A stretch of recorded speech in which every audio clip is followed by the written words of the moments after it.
Psychology, मैं हूँ शार्दुल। दोस्तों, today we will talk about tips for solving relationship conflicts.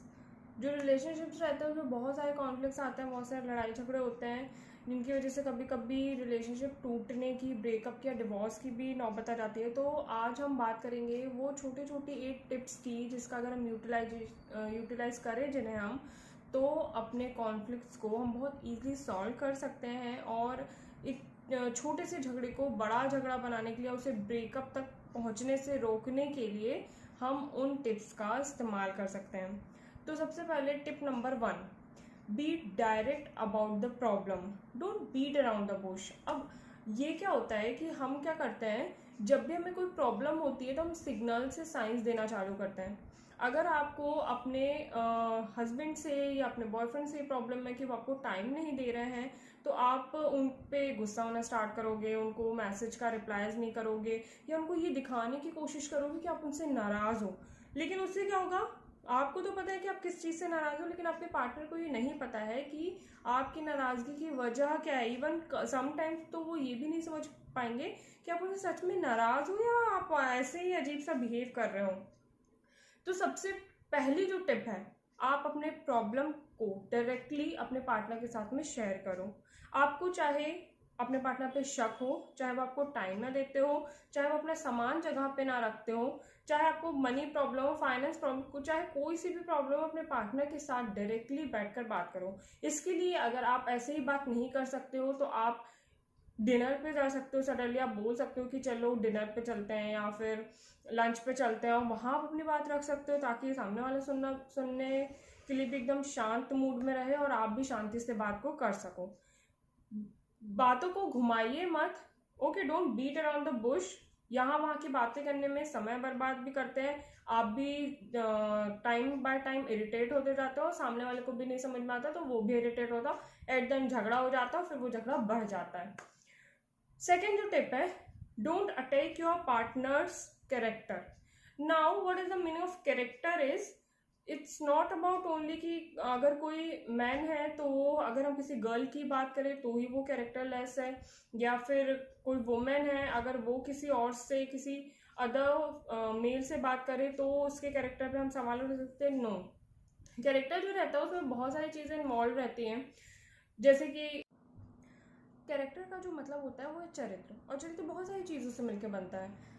उदाहरण के लिए हो सकता है कि आपका पार्टनर बहुत ही आशावादी हो, बहुत ही ऑप्टिमिस्टिक हो, लेकिन अगर वो किसी चीज़ को लेकर अपने नेगेटिव ओपिनियन दे रहे हैं तो आप उनको ये बोलने लग जाओ कि तुम कितनी निराशावादी और हमेशा नेगेटिव बातें करते हो। ये भी आप सीधे सीधे उनके कैरेक्टर पर ही उंगली उठा रहे हैं।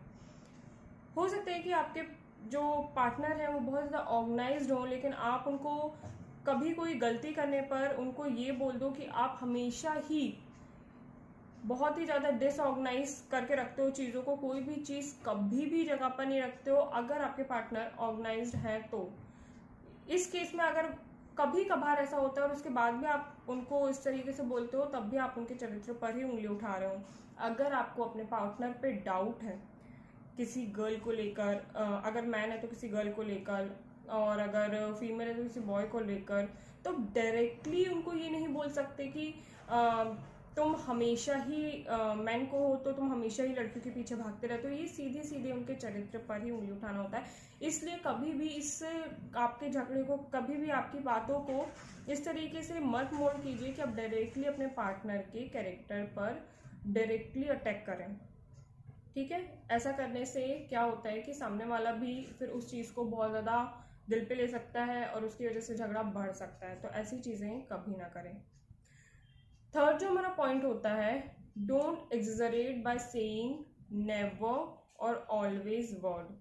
देखो, नेवर और ऑलवेज जो वर्ड होते हैं वो इस तरीके से होते हैं कि कोई भी चीज़ हमेशा या कभी नहीं हो सकती। अगर आप अपने पार्टनर से गुस्सा भी हो, आप हमेशा देखते हो कि आप बोलते हो तो मैं कभी नहीं बात करूंगी, बट ऐसा होता है क्या?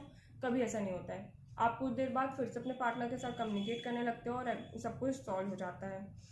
मान लीजिए आपके पार्टनर कोई गलती करते हैं, उनको इस तरीके से बोलना कि नहीं आप हमेशा ऐसा करते हो, तो हो सकता है कि ये चीज़ थोड़ी सी गलत है। इसलिए कभी भी ऐसे वर्ड्स का इस्तेमाल नहीं किया जाता, क्योंकि ऐसे वर्ड का इस्तेमाल करने पर सामने वाला जो सुन रहा होता है अपने लिए, वो अपने आप को ही जज करता है कि वो हमेशा ऐसा करता है। मतलब जो ये प्रोस्पेक्टिव है, जो आप करेंट सिचुएशन को लेके सामने वाले को उसकी गलती का एहसास दिलाना चाहते हो, लेकिन ये चीज़ जो है वो लाइफ लॉन्ग चली जाती है। ऑलवेज और नेवर वर्ड जो है वो लाइफ लॉन्ग के लिए यूज होते हैं। इसलिए ये जो आप वर्ड का इस्तेमाल करते हो तो आप सामने वाली की गलती को लाइफ लॉन्ग ही बना देते हो, जिसकी वजह से वो खुद उसका जो सेल्फ कॉन्सेप्ट है वो खुद कम होने लगता है, और वो करेंटली अपनी गलती को सुधारने की जगह लगता है उसको कि अच्छा मैं तो ये हमेशा करता हूँ, तो अब हमेशा से करता आ रहा हूँ, तो अब तो ये हमेशा ही चलेगा ही इस तरीके से। तो कभी भी ऐसे वर्ड्स का यूज़ ना करें, एग्जेजरेट ना करें किसी भी चीज़ को कि अब मैं ये कभी नहीं करूँगी, या तुम ये हमेशा करते हो, या तुम ये कभी नहीं करते। मतलब अगर सामने वाला पर्सन फॉर एग्जाम्पल आपको कभी आपके किसी बर्थडे पे या किसी ओकेजन पे आपको गिफ्ट नहीं दे पाया, और आप उसको बोलो तुम कभी नहीं देते, तो मे बी ये थोड़ा सा गलत होगा। आप उनको इस तरीके से बोल सकते हो कि अगर आप आज दे दो मुझे अच्छा लगता है, या उसको थोड़े से पॉजिटिव वे में, ये कभी नहीं वाला कॉन्सेप्ट में सामने वाले को लगता है अच्छा मतलब मैंने तो आज तक जो इसके लिए किया उसको कुछ परवाह ही नहीं है, बस मैंने आज नहीं दिया तो उसने बोल दिया कभी नहीं देते। जो मैंने लास्ट बर्थडे पे किया था, उसके पहले जब एनिवर्सरी पे किया था, वो तो काउंटेबल ही नहीं है। तो सामने वाला और खुद ही नेगेटिव हो जाता है कि इसके लिए कितना भी कर दो कम ही है, इसको तो मानना ही नहीं है। तो इसलिए कभी भी ऐसे एग्जरेट वर्ड्स का यूज नहीं करना चाहिए। फोर्थ जो है, pick your pattern and stick to your issues. मतलब जनरली गर्ल्स ऐसा करती है कि उनकी लड़ाई जब भी स्टार्ट होती है, जो भी उनके इश्यूज रहते हैं वो उनसे भटक कर पूरे जो जिंदगी भर के इश्यूज रहते हैं वो इकट्ठा कर लेते हैं। मतलब आपकी अगर किसी बात पे कोई बहस हो रही है, बहस इन द सेंस अगर कोई बात भी आप कर रहे हो, तो जिस टॉपिक पे आप बात करना चाहते थे उसी टॉपिक से स्टिक रहिए। इन केस आप अपने हस्बैंड को ये बताना चाहते हो कि वो अपना सामान कभी भी जगह पर नहीं रखते हैं, हमेशा वो अपनी टॉवल बेड पे डाल देते हैं, और हमेशा वो अपने पर्स या कार्ड्स या जो भी चीज़ें हैं वो यहाँ वहाँ रख देते हैं, जिसकी वजह से आप बार बार उनकी चीज़ें जगह पे रख रख के परेशान हो चुकी हो। अब आपने उनसे बात करनी स्टार्ट की, धीरे धीरे आप आगे की, आप अपना सामान जगह पे नहीं रखते हो। फिर आपने बोला कि आप जब उस दिन मार्केट में गई थी तो वो उन्हें आपको पिक करने के लिए नहीं आ पाए थे। फिर आप चली गई कि वो तो कभी आपको गिफ्ट्स नहीं देते, वो कभी डेट पे नहीं लेके जाते, वो कभी घुमाने नहीं ले। ऐसे में जो आपका मेन टॉपिक था वो तो गायब हो चुका है, और झगड़ा जो है वो तिल का ताड़ राई का पहाड़ आपने बना चुका है। अब जो आप उनको ये बताना चाह रहे थे कि वो अपना सामान जगह पे रखें, उसकी जगह वो इस चीज़ पे बहस करेंगे कि अच्छा हम लास्ट टाइम पे क्यों घूमने के लिए गए थे, मैं तुमको वहाँ पे भी घुमाने लेके गया था, वहाँ पे भी घुमाने लेके गया था, और मेन जो मुद्दा है उससे आप भटक चुके हो। और जब वो ये प्रूफ कर देंगे कि आपके जो ऊपर जो मुद्दे आपके थे ही नहीं पहले, जो इश्यूज आपने डिस्कस ही नहीं करने थे अभी, उन इश्यूज को अगर वो सॉल्व कर देंगे तो आपका जो मेन इश्यू है वो तो रह ही जाएगा।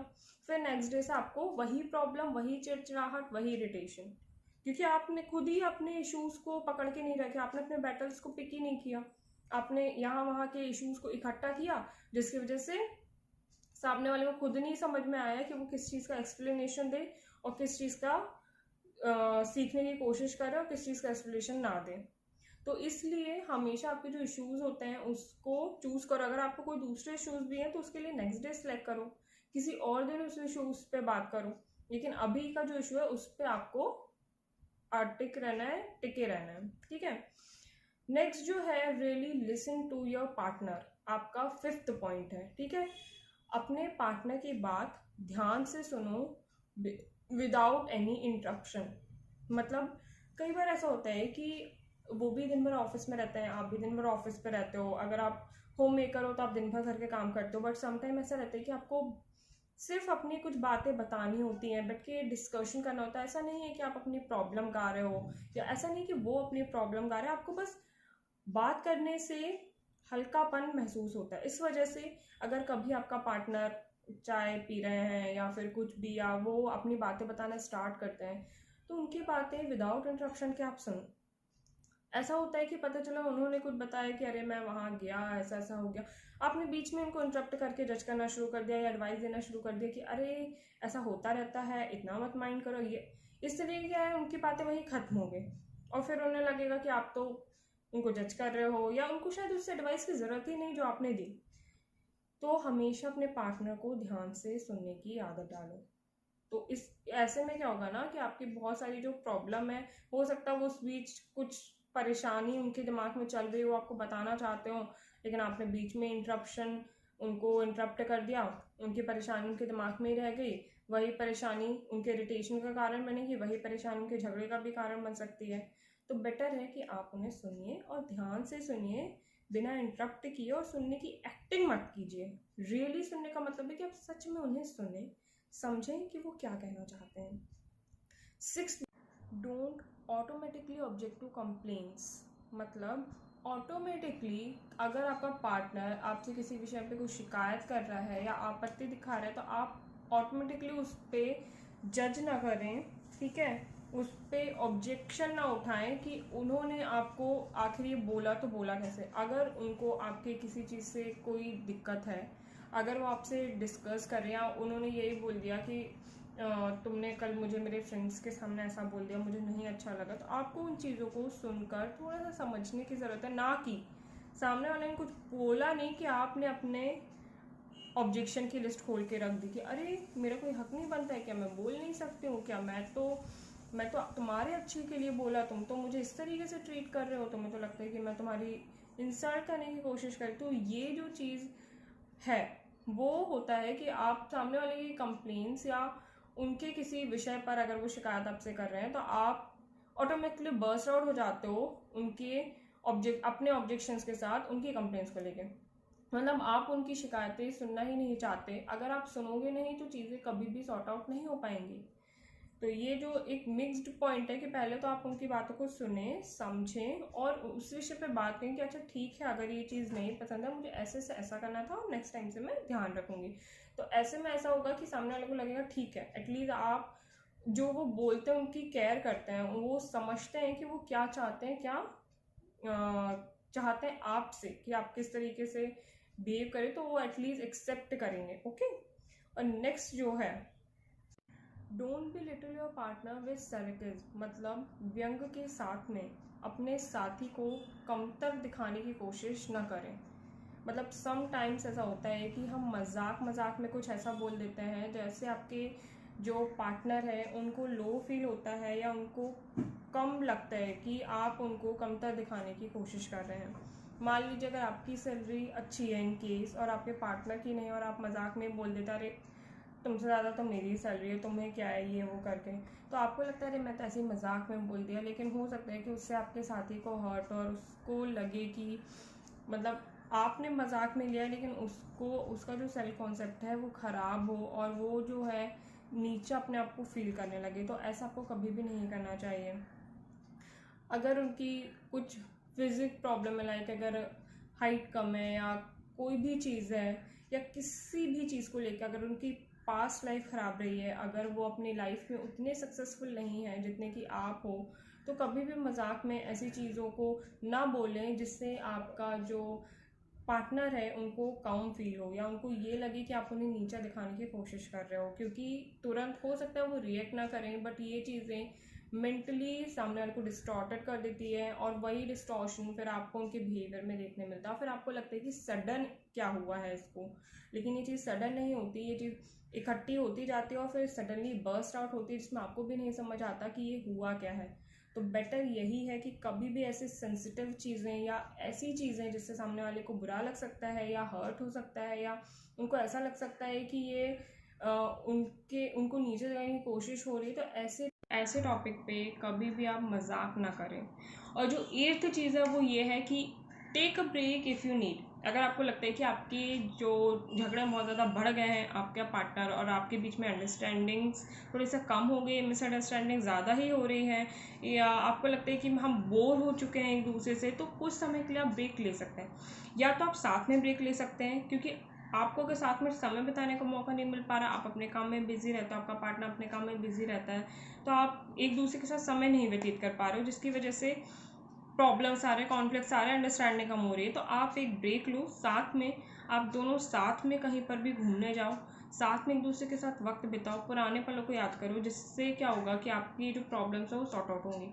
अगर आप एक दूसरे के साथ रह के पक चुके हो, तो आपको लगता है बहुत ज़्यादा साथ में रहने से झगड़ा हो रहा है, तो आप अलग अलग ब्रेक ले सकते हो। ये भी बिल्कुल हेल्दी है, ऐसा कुछ नहीं है कि आपको बिल्कुल हर जगह, आपकी अपनी एक पर्सनल लाइफ भी है, पर्सनल स्पेस भी है, तो आप बेशक अलग अलग ब्रेक ले लीजिए। आप अपने दोस्तों के साथ में, आपका पार्टनर कहीं घूमने जा सकता है और आप अपने दोस्तों के साथ कहीं घूमने जा सकते हैं, तो it will be the best way to sort out your problems. तो इन 8 टिप्स को आप अपनी लाइफ में यूज़ कर सकते हो, अपनी पार्टनर के साथ जो कॉन्फ्लिक्ट्स होते हैं उनको सॉर्ट आउट कर सकते हो। आपको वीडियो कैसा लगा वो मुझे कमेंट करके ज़रूर बताइएगा। डिस्क्रिप्शन में मेरे एक और चैनल का लिंक है, तो उसे ज़रूर सब्सक्राइब करिएगा। उसमें बहुत सारे जो इंटरेस्टिंग चीज़ें हैं वो अपलोड करती हूँ, जो कि मैं फ्री टाइम पे करती रहती हूँ। और चैनल को सब्सक्राइब करना, अच्छा लगे तो लाइक करना और शेयर करना। Thank you so much.